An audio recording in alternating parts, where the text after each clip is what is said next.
కాపురం అన్నాక అడపాదడపా కలహాలు మామూలే. కానీ కొంప కొల్లేరయిందనే మాట కన్నా దారుణం ధర్మవరంని షేక్ చేసింది. తన భర్త మరో వ్యక్తితో ఇల్లిసిటీ రిలేషన్ కొనసాగిస్తున్నాడని పోలీసుల్ని ఆశ్రయించింది ఓ మహిళ. ఆస్తి కోసమే అతని ఫ్రెండ్ తన భర్తని ట్రాప్ చేశాడన్నారామె. పసిడి అంటే మన మగవాళ్ళకు పంచ ప్రాణాలు. ధర ఎంతున్నా సరే నగలతో దగదగలాడాల్సిందే. ఇది న్యాచురల్. మరి ఈ కథ ఏంటి? ఇదిలో తప్పేముందే? నగలు కేవలం మగవులకే నేటి. మగానుభావులు ఇష్టపూర్వకంగా నగలేసుకుంటే తప్పేంటంట?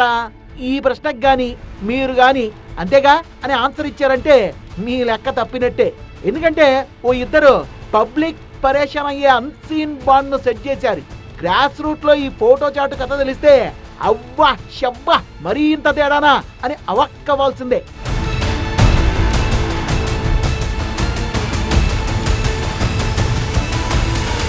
ఓ పతి అంటోల్డ్ స్టోరీ గురించి ఆయన భార్య నిర్వేదం అనంతపురం జిల్లా ధర్మవరంలో తెరపైకి వచ్చిందిలా.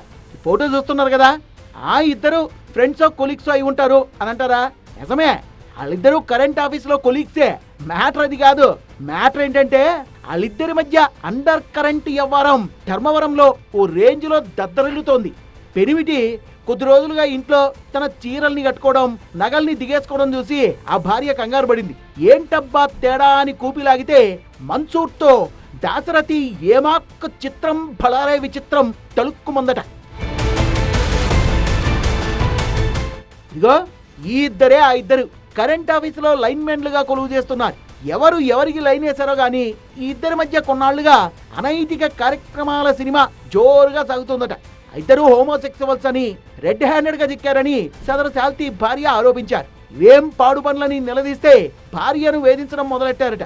అంతేకాదు, ఇదేందబ్బా ఇంత తేడా అని నిలదీస్తుంటే వాళ్ళ అనైతిక బంధానికి అడ్డు తొలగించుకోవడానికి తనను చంపడానికి ప్రయత్నిస్తున్నారని ధర్మవరం పోలీసులను ఆశ్రయించారని. నాకు 13 సంవత్సరాల క్రితం ఈ దాశరథి అతనితో పెళ్ళైంది. అప్పటి నుంచి ఈ మన్సూరు అతను ఇద్దరు కలిసి లెస్బియన్స్గా మారి నాకు అన్యాయం చేస్తున్నారు. ఇప్పుడు ఇవి బయట పెడతాను